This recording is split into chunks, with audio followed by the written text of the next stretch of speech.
Jayashankar sir ఆశయాలను Jayashankar sir ఆశయాలను జై తెలంగాణ జై తెలంగాణ జై తెలంగాణ.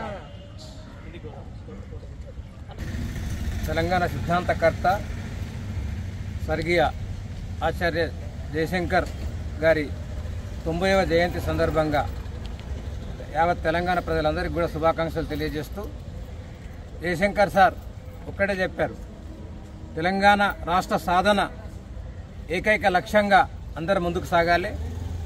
ఆ తెలంగాణ రాష్ట్ర సాధనలో భాగంగా భావజాల వ్యాప్తి చేయాలి, మొత్తం అన్ని వర్గాలకు కూడా ఈ భావన చేరాలనేటటువంటి సంకల్పంతో మొట్టమొదట భావజాల వ్యాప్తి చేపట్టి ఆ తర్వాత పోరాటాలు చేపట్టి ఆ తర్వాత రాజకీయ ప్రక్రియ ద్వారా తెలంగాణ రాష్ట్ర సాధనలో కీలక భూమిక పోషించినటువంటి వ్యక్తి. నిజానికి కూడా ఆయన తొలి దశ మలి దశ రెండు ఉద్యమాల్లో కూడా కీలక భూమిక పోషించారు. అయినప్పటికీ ఆయన తెలంగాణ రాష్ట్రాన్ని చూడకుండానే ఆయన వెళ్ళిపోవడం అనేది చాలా బాధాకరం.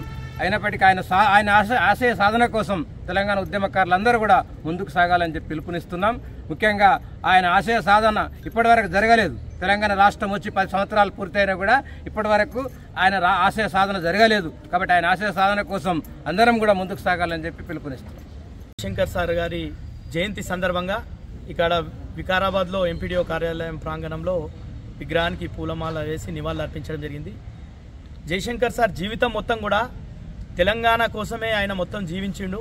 తెలంగాణ రాష్ట్ర ఏర్పాటు జరిగి ఈరోజు 10 సంవత్సరాలు గడుస్తున్న సందర్భంలో ఆయన లేకపోవడం తీరని లోటుగా భావిస్తున్నాం మేము ఉద్యమకారులుగా. ఆయన ప్రతి విషయంలో సమైక్య రాష్ట్రంలో తెలంగాణకు జరుగుతున్నటువంటి అన్యాయాలను మొత్తం కూడా మాకు విద్యార్థి నాయకులుగా మాకు మొత్తం పూసగుచ్చినట్టు ఆయన ప్రతి విషయాన్ని మాకు విడమర్చి చెప్పినటువంటి సందర్భం. అందరినీ కూడా ఉద్యమకారులని అంకెలతో సహా తెలంగాణకు జరిగినటువంటి అన్ని రంగాల్లో అన్యాయానికి సంబంధించినటువంటి అంకెలతో సహా చెప్పేటటువంటి వ్యక్తి జయశంకర్ సార్ గారు. అట్లాంటి వ్యక్తి నేర్పినటువంటి పాఠాలతోని మేము ఉద్యమంలోకి వచ్చినాం. ఆ ఉద్యమంలో తెలంగాణ రాష్ట్రం వచ్చింది, చాలా సంతోషం. కానీ జయశంకర్ సార్ లేకపోవడం అనేది బాధగా మేము భావిస్తున్నాం.